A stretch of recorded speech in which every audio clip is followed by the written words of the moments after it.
pentecostais triunfalistas que diz: mas todas as coisas, não, todas estas que estão no contexto, estas coisas vos serão acrescentadas. Ou seja, Deus vai cuidar do que você tem que comer, Deus vai cuidar do que você tem de beber, Deus vai cuidar do que você tem de vestir, porque Deus governa. Diga comigo: Deus governa. E quando, vamos lá, e quando as coisas parecerem sair fora, não se desespere, é um teste.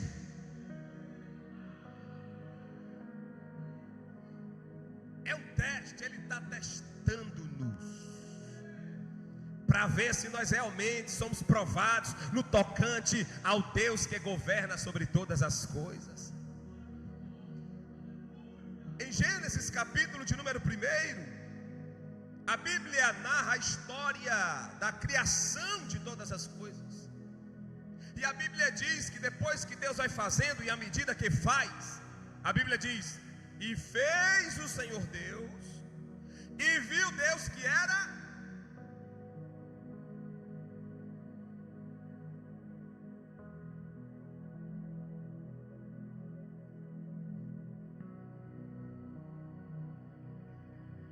gostaria de o mínimo de movimento na igreja nos momentos de ministração, principalmente da palavra. O mínimo de movimento na igreja nos momentos de ministração, principalmente da palavra. Você me ajuda a duplicar isso? A partir de hoje você vai procurar pessoas que andam muito na igreja e vai dizer assim: ó, não se movimente tanto. Você tem um tempo para beber água, você tem um tempo para ir no banheiro, na casa de banho, né? Mas não se movimente na hora da palavra. Não se movimente na hora. Pastor, se o senhor continuar assim, o senhor vai ficar sozinho. Que seja, Deus manda outros. Mas não se movimente na hora da palavra. Não se movimente na hora da palavra. Vamos falar junto agora? 1, 2, 3 e eu não vou me movimentar na hora da palavra. Não vamos fazer mais isso. Domingo aqui, domingo passado, atrasado, estava pregando, acho que era Gesiel, não foi? Eu contei 10 pessoas se levantando. Que isso não se repita, irmãos, em nosso meio. Você vai numa sinagoga de fares de judeus, eles passam 2 horas sentados. Eu não estou falando um diácono que tem que ir ali ou aqui. Eu estou falando os irmãos que ficam se levantando para beber água e para ir à casa de banho. 2 horas eles ficam sentados, os judeus. Você vai na mesquita, eles passam 1h30 fazendo aqueles movimentos deles lá, sem se ausentar, brigando por lugar. Que isso não aconteça mais no nosso meio, viu? Fecha a câmera. Amém, irmãos? Muito bem. Então, a palavra do Senhor está nos dizendo que Deus faz e vê que é bom. Deus faz e vê que é bom. Deus faz e vê que é bom. Agora, quando chega no capítulo 2, bota o verso 4 de Gênesis, capítulo de número 2, versículo de número 4. Coloca aí, por favor. E eu gostaria mesmo que os irmãos que não vieram hoje soubessem que o pastor falou bastante sobre a programação que foi feita de ontem. Os irmãos resolveram as questões de compras e não deixar de vir hoje. Gostaria bastante que chegasse aos ouvidos desses irmãos para que eles viessem falar comigo. Tá bem? Pode falar com os irmãos. Olha, você não foi lá, o pastor falou um bocado sobre essa questão de fazer compra e pronto. E tinha acordado para fazer na sexta, né? Tem o domingo o dia todo também. O Natal cai quando? Na quarta-feira. Se preocupe não, esses mercados são poderosos, irmãos. Eles ficam com aquela fachada de dizer que está acabando tudo. E aqui tem um negócio de acabando tudo, né? Vai lá no Auchan para tu ver se está acabando tudo. No Pingo Doce agora está uma força-tarefa com caixa nessas alturas repondo. Você acha que ele vai perder para você, rapaz? Você acha que ele vai perder para você? Eles não vão perder para nós não, irmão. É só ter um pouquinho de paciência. Uma vez disseram assim: está acabando tudo, está acabando tudo. Eu deixei para aí 11 horas, estava um monte de gente com as caixas lá botando no lugar. Eles têm o nome disso é Kanban, programação com base na perspectiva de venda. Eles são meninos. Estas são as origens dos céus e que foram criadas no dia em que quem?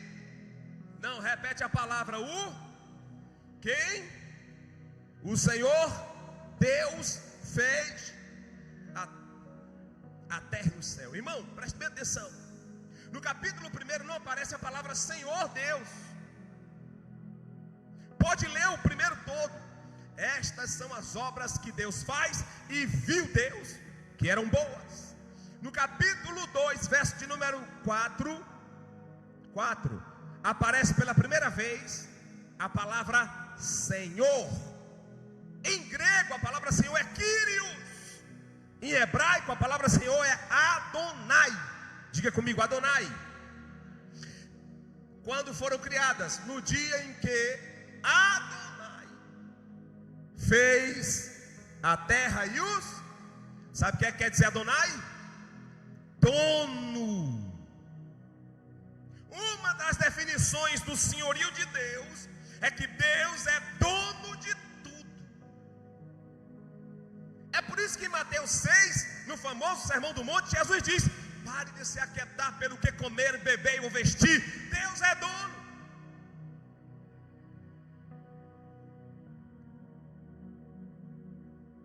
Deus é dono. Então, primeiro princípio fundamental, dentro da soberania de Deus, compreendamos e viremos a chave na nossa mente de que Deus é dono de tudo, inclusive de nós mesmos e do que possuímos. Tudo é do Senhor. Tudo é para a honra e glória do Senhor. Viver paralelo a isso é viver perigosamente e irresponsavelmente. Tem gente que viaja e não fala com Deus. Tem gente que compra e não fala com Deus. Tem gente que vende e não fala com Deus. Tem gente que vai e não fala com Deus. Tem gente que volta e não fala com Deus. Tem gente que faz negócio e não fala com Deus. Está dizendo o que para o céu? Deixa que aqui comigo eu tenho capacidade de gerir sozinho. É perigoso. Porque entre nós e Deus tem um adversário que não dorme, não dormita e constantemente tenta cirandar conosco. Mas ele, diz a Bíblia, está ao nosso derredor, porque ao redor está o Adonai. Adonai. Mas é isso, irmãos. O que vamos fazer? Compreendamos. Eu me submeto, estou submetido a uma autoridade maior sobre todas as coisas. O meu Deus, o meu Deus. Aleluia. Isaías capítulo 64, verso de número 4, rapidamente. Coloca na tela, Isaías 64, verso de número 4, para já irmos para o segundo ponto. Isaías 64, verso de número 4. Já pode colocar, por favor. Olha o que diz a palavra do Senhor. Vamos juntos. Porque desde a antiguidade não se ouviu, nem com ouvidos. Pera. Oh, que eu amo a Bíblia. Eu amo essa Bíblia, a riqueza do português da Bíblia, a erudição da Bíblia. Olha só, que parece ser prolixo, mas não é. Não é prolixo. Primeiro, porque desde a antiguidade não se ouve. Ouviu. Se ouve com o quê? Com o ouvido. Aí olha a prolixidade aparente, mas não é. Isso é um pleonasmo para reforçar. Olha só. Nem com ouvido se percebe. Peraí. Se eu ouço com ouvidos, e agora com ouvidos eu também posso perceber. É uma tônica. A Bíblia está batendo numa tecla. Pam! Qual é a tecla? Não basta só ouvir, você tem que perceber. Não basta você só escutar, você tem que dar ouvidos, você tem que internalizar, você tem que compreender, você tem que discernir. É assim que funciona. Nunca se ouviu, nem com o ouvido se percebeu, nem com os olhos se... Além de um Deus, além de ti, que trabalha. Toca no irmão que está do teu lado e pergunta assim: será que você crê nisso?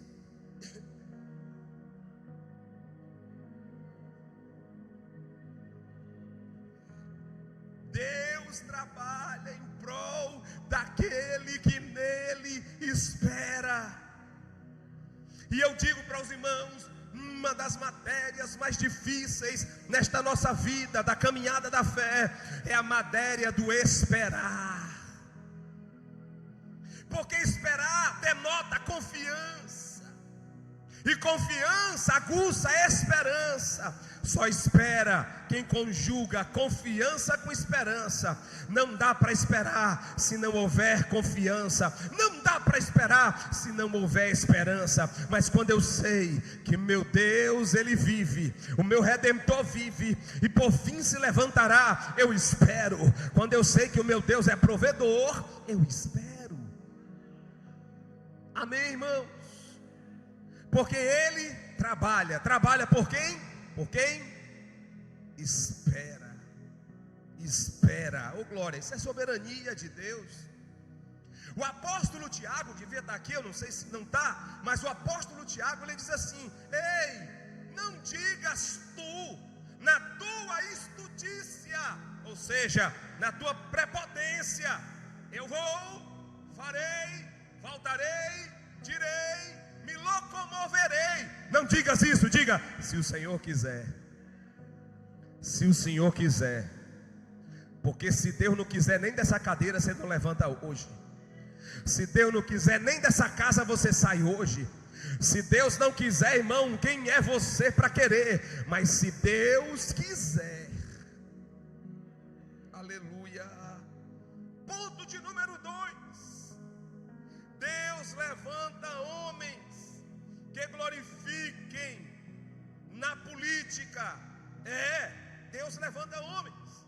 Irmãos, outra fábula que nos criaram durante muito tempo foi: não misture igreja com política, porque os santos, eles comem comidas espirituais, eles não comem feijão, eles não comem arroz, o negócio deles é o céu. A gente podia se converter e já morrer, mas a gente continua aqui.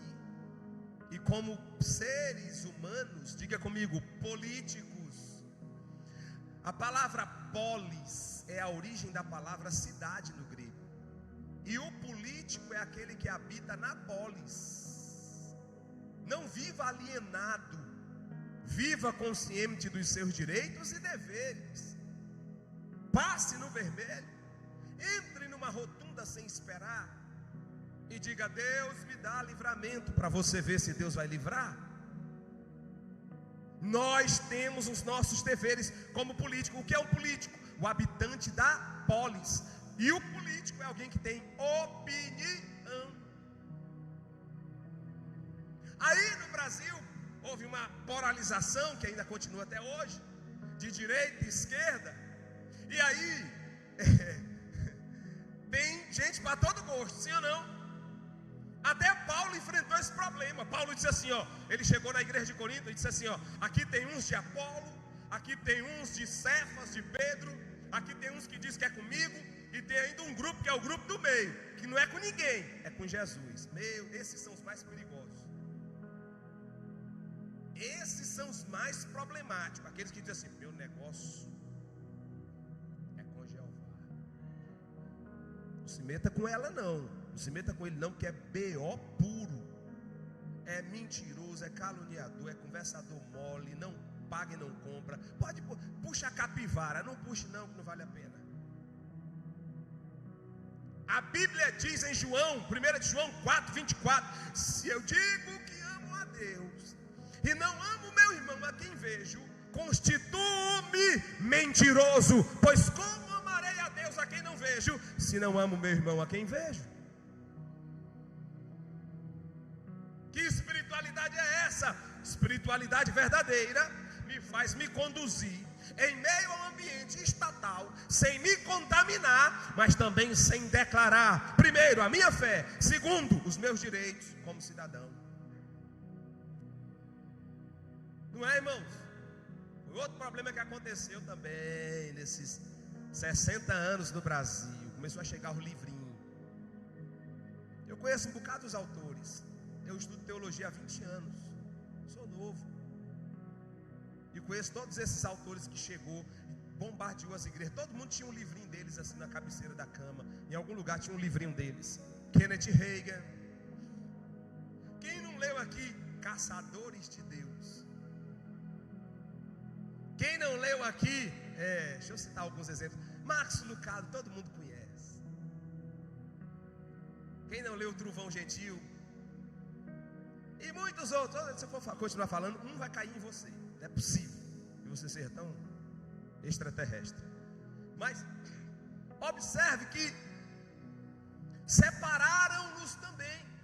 Aí surgiu agora um momento no Brasil que pela primeira vez teve realmente um movimento de direita, pela primeira vez. Há quem diga que não, sempre foi direita, depois surgiu foi a esquerda com L, a esquerda vai derrubar já a live.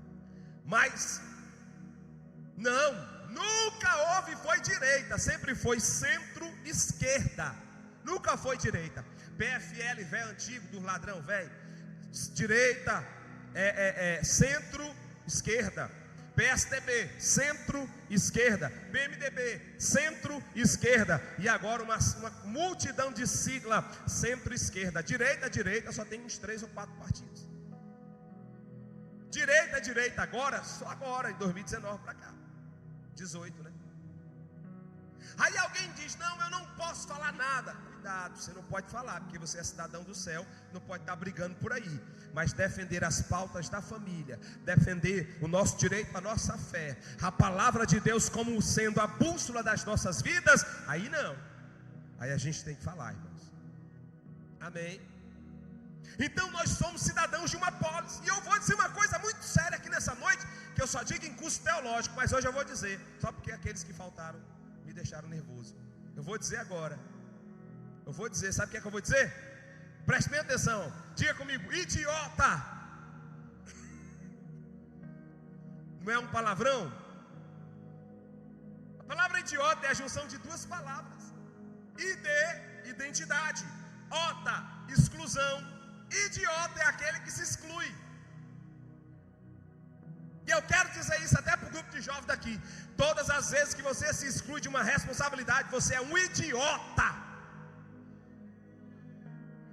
No bom sentido da palavra, na raiz, na etimologia da palavra. O que é o idiota? Aquele que se exclui. No conceito de polis da época, onde tinha a cidade que é a polis e o político que é o cidadão, e participar é ser político, aquele que se excluía na época era taxado como idiota. Não é o idiota de hoje que a gente chama hoje, mas serve também, não é? A partir de hoje não se exclua dos ambientes que você frequenta. Se tem um grêmio na escola, se posicione. Se tem decisões na igreja a ser tomadas, se posicione. Se tem algo na família que precisa de uma direção, se posicione. Esses dias Alan se posicionou comigo, cara a cara. Criou sangue. Coerentemente ele chamou para conversar. Criou sangue, as pernas estavam tremendo. Aí ele não aguentou, chamou Camila do lado. Camila escorou ele assim, vai, fale que você está no seu direito. Aí ele falou, eu recuei, calma, vamos pensar. Aqui não tem autoridade absoluta não, ninguém é maluco não, aqui não tem rei não, déspota. Nós somos seres humanos, somos falhos. Eu fui pensar e falei, realmente, esse ponto aí precisa ser avaliado. Quem está entendendo, irmão? Porque ele não foi idiota. Mas você sabe quem são os mais tagarelas? Os idiotas. Os idiotas, eles se excluem, depois eles se excluem, menina. Ou se alguém chega nele ou nela e diz assim, e aí rapaz, o que você está achando dessa decisão do pastor? Menino, bora conversar?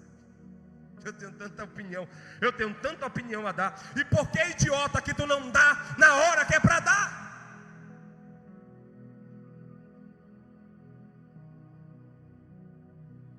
Eu não vejo uma fala, eu só vi uma fala de Judas em todos os 3 anos do ministério de Jesus. Só uma fala de Judas. Se tu soubesse que essa mulher aí, e esse item mais, esse vaso aí dava para ser vendido, compartilhado com os pobres, começando por mim. A única vez que Judas falou. Todas as outras decisões de Jesus, Judas não estava. Eu não tenho problema com o precipitado, eu tenho problema com o idiota. Que o precipitado, ele fala logo, ele diz logo quem ele mostra logo quem ele é, eu já fico sabendo de tudo. Agora o precipitado, o idiota, ele é só rateiro, só na surdina, na maciota. Mas Deus tem olhos como chama de fogo, irmãos. Amém? Terceiro ponto, o Estado e a política. Isso aqui é importante, irmãos. Terceiro ponto, o Estado e a política. O Estado tem a função de garantir, por meio de políticas públicas, as condições necessárias para uma vida digna na sociedade. A palavra de Deus diz que as autoridades instituídas são para disciplinar as obras más e enaltecer quem faz o... Está lá em Romanos 13, 3 e 4. Agora deixa eu dizer uma coisa para vocês aqui. Romanos 13 não diz que não há autoridade que não seja instituída por Deus, sim ou não? Mas aqui não está falando de autoridade pessoa. Muita atenção agora, porque tem alguém que pensa que o texto aqui, ele é pessoal. Não, o texto aqui, ele é principial. Ou seja, Deus estabeleceu autoridades, níveis de hierarquia. Quem ocupa vai depender do voto. Quem ocupa vai depender de Deus no mundo espiritual, mas no mundo dos homens vai depender da escolha dos homens. Quem entendeu? Mas o que é que Deus estabeleceu, irmãos? Os princípios, os parâmetros. Se tem um governo, tem subgovernos, tem outros governos embaixo, e assim sucessivamente. Esse princípio de autoridade é que Deus instituiu. Não há autoridade nesses princípios que não sejam dadas por Deus. Quem está entendendo? Ou seja, Deus é contra a bancarrota. Como assim, pastor? Não ter organização. O que o texto está dizendo é: Deus é organizado, e Deus estabelece parâmetros, Deus estabelece níveis de autoridade. É nesse aspecto que Paulo orienta a igreja em Roma. Vocês entenderam?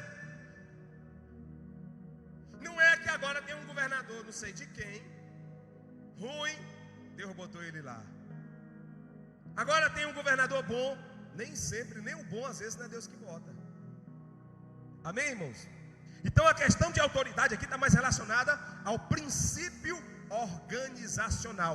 Organograma. O que é um organograma? Primeira cadeira, presidente. Segunda cadeira, vice-presidente. Próximas cadeiras, ministérios. Próximas cadeiras, o Senado. Próximas cadeiras, os deputados. Isso é no legislativo.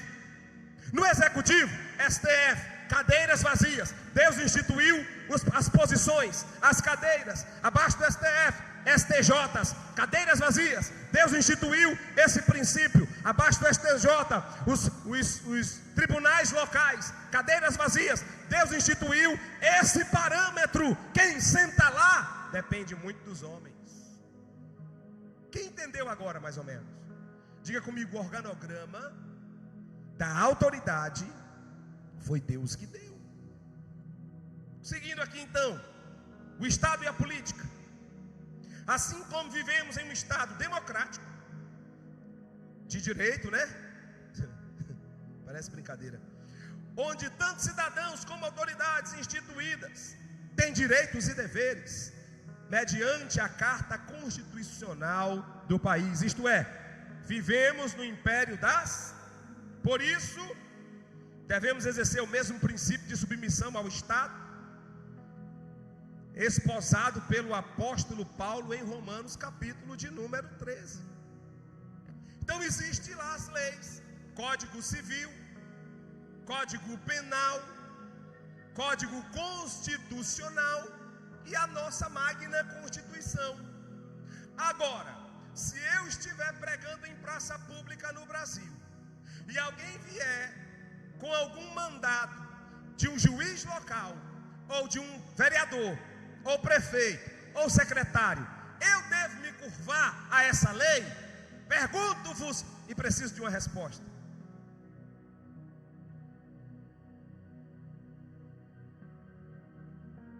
Não.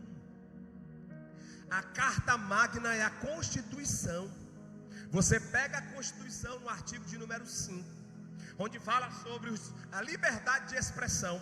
E você vai ver que no capítulo de número 5, se eu não me engano, no inciso de número 8, está dizendo: é liberada a voz de culto, a liberdade de culto, a liberdade de pregação, em ambientes fechados ou abertos. Está na Constituição. A Constituição está acima do Código Penal, do Código Civil, do Código Constitucional, dos governos. Acima de tudo está a Constituição. Pastor, o senhor está parecendo um rebeldão. É não, filho.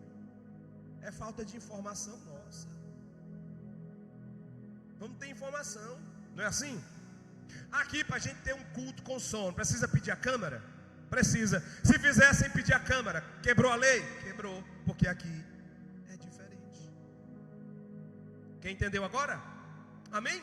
Então o Estado, irmãos, e a política estão aí para nos proteger, desde que não vá de encontro à própria interpretação da lei, em benefício deles, ou não vá de encontro à palavra de Deus. Os irmãos compreenderam até agora? Amém? Quarto ponto: o Estado e a Bíblia. No Novo Testamento retrata o Estado como instrumento ordenador por Deus, conforme está em Romanos capítulo 13, está vendo? O Estado, diga Estado. Não é o governador, é o Estado. O Estado é o princípio de autoridade. O Estado, perceberam, né? Como instrumento ordenado por Deus. Assim, os que resistem ao Estado afrontam a Deus. Romanos capítulo de número 13, verso de número 2. Nesse contexto, o Estado é servo do Altíssimo para aplicar a justiça. Logo, ele não é problema para os que fazem o bem, mas para os que praticam o mal. A Bíblia não diz que para o justo não há lei. Para quem é justo não precisa de lei, irmão. Como assim, pastor? Quem é justo não precisa observar: não matarás, não roubarás. Quem é justo não precisa se preocupar com lei de trânsito. Como assim, pastor? Em ficar, tendo que preocupar com a punição de uma lei de trânsito. Por quê? Porque você tenta fazer o que é certo, não é? Eu tinha um pastor muito amigo no Brasil, lá no interior da Bahia, que esse pastor dizia assim: evite pedir perdão, evite pedir desculpa. Ele disse assim: tem gente que se habituou, toda hora pede desculpa. Desculpa aí, está muito acostumado com erro. O que ele quer dizer não é que a gente é super-homem e nem que a gente não erra, não. O que ele quer dizer é o seguinte: pare de se acostumar com erro. Tudo, desculpa aí, viu? Desculpa aí. Você me perdoa? Me perdoa? Aí fica banalizado, fazendo as mesmas coisas o tempo todo. Sabe por que pede muita desculpa? Porque comete muito erro. Deixa desculpa e perdão para uma coisa séria quando sair do seu controle. Ande certo, tente andar certo, que para o justo não há lei. Alguns não entenderam. Amém? Seguindo aqui para o próximo tópico: a separação do Estado da igreja, uma herança protestante. Olha, no primeiro ponto aqui fala sobre a união entre a igreja e o Estado. Essa união se deu no ano 303 depois de Cristo. Rapidamente, no ano 303 depois de Cristo, o imperador Constantino, eu não sei se vocês sabem a história, mas o imperador Constantino disse que teve uma visão, Constantino percebeu que não tinha como lidar com os cristãos. Leva ela ali fora rapidinho. Não tinha como lidar com os cristãos e com as guerras externas. Atenção, as guerras externas, os bárbaros estavam invadindo Roma. Roma estava perdendo território. Constantino era o imperador do Império do Oriente. E aí Constantino disse assim: como é que eu vou combater esses cristãos aqui dentro? Eu mato 10, nasce 20. Eu mato 20, se converte 40. Estou à beira de uma guerra civil interna. E fora tem os inimigos chegando. Preciso resolver o problema político. Ele é inteligente. O que ele fez? Ele baixou um decreto. E ao baixar esse decreto, ele disse assim: ele foi para uma guerra. E nessa guerra que foi contra outro desafiante dele, pelo trono, o exército do desafiante era muito maior do que o dele. E ele disse que quando ele ia para a guerra, ele teve um sonho, que ele viu a cruz de Cristo ir na frente. E por incrível que pareça, Constantino venceu a guerra contra um exército muito maior. Nesse contexto, nesse testemunho, ele diz: a partir de hoje eu sou cristão. Eu tenho sérias desconfianças sobre ele ter se convertido mesmo. Porque você começa a ler os detalhes da história, você fica meio com o pé atrás, porque eu não vi gestos de quem se converteu. Eu só vejo essa jogada política. Só que com isso, em 313, acabou a perseguição contra os cristãos. Fechou-se os jogos nas arenas do Coliseu aqui de Roma. Ele baixou o decreto em 313. A partir de hoje, o cristianismo não pode mais ser perseguido. Mas não foi Constantino que criou a união da igreja com o Estado. Foi Teodósio, o imperador Teodósio, no ano 380 depois de Cristo. Está tudo ali, ó. Ano 380 depois de Cristo, em uma reunião que passou a ser chamado de Edito de Tessalônica. Esse imperador chamado Teodósio declarou que todo mundo no império não é só para perseguir o cristão, não é só mais para perseguir, todo mundo agora é cristão. Eita inferno, acabou com tudo aí, porque até aí as pessoas se convertiam pela fé, as pessoas se convertiam pela pregação do evangelho, as pessoas se convertiam pelos milagres feitos pelos discípulos do Senhor, que continuaram a obra depois dos apóstolos.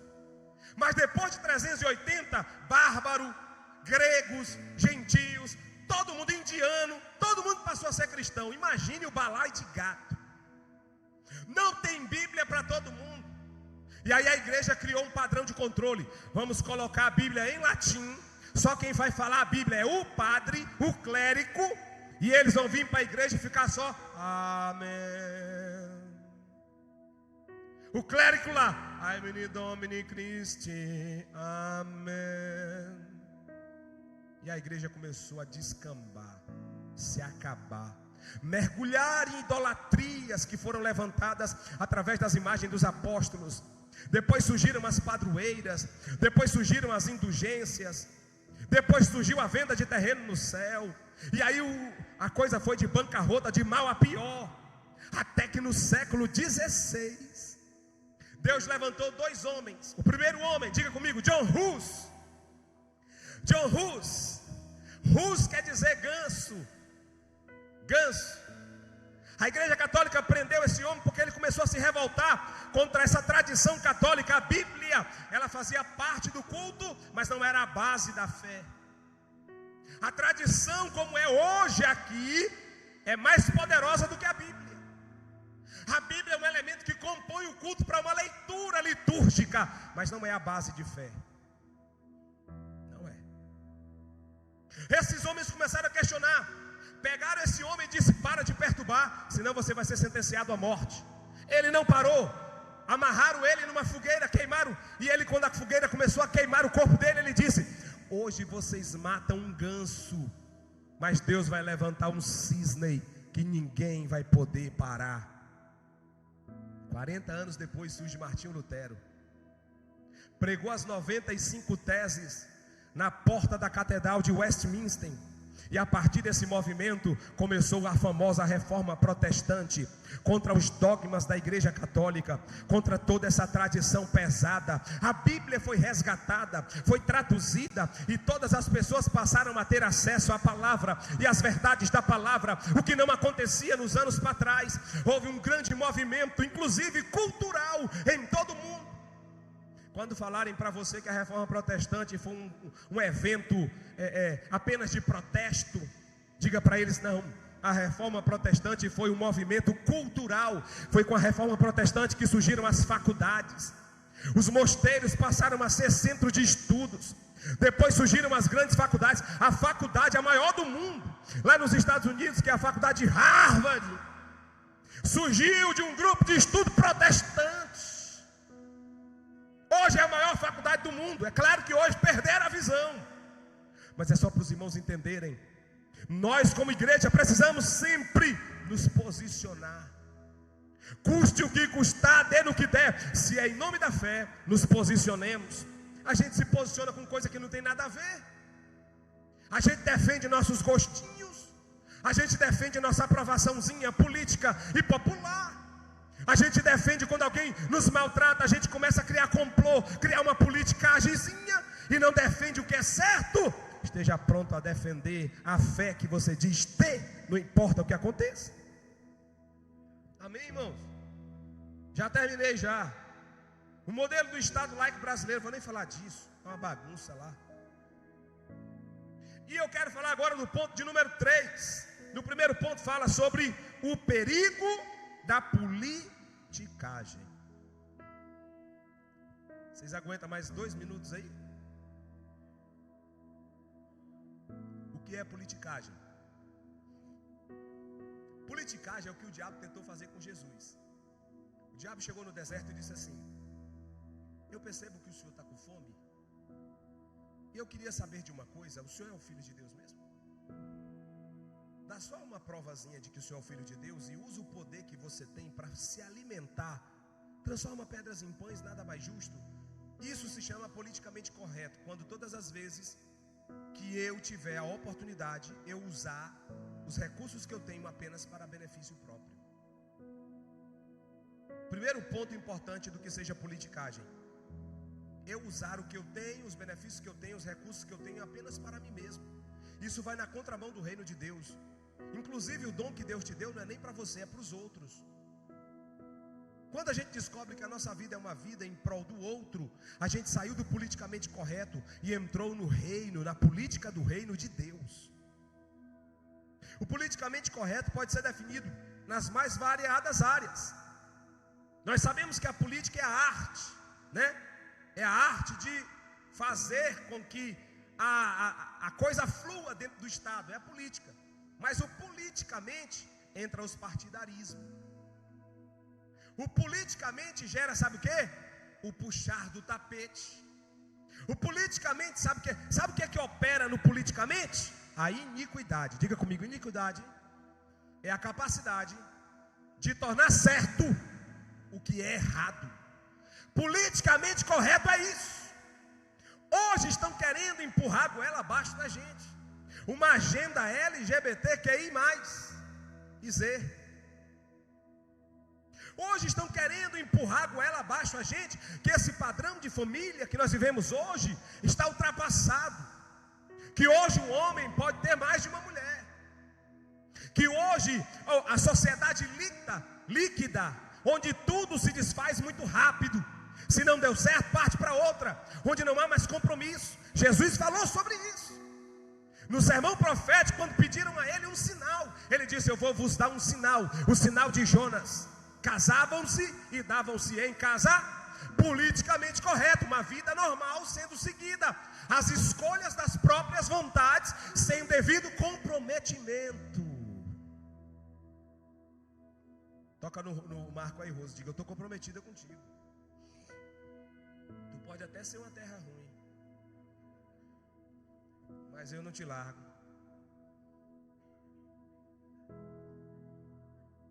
Aí joga o adubo, aprendeu, tá vendo? O reino de Deus, irmãos, é uma vida em prol do outro e o compromisso com os relacionamentos. Eu estou comprometido com você, você está comprometido comigo.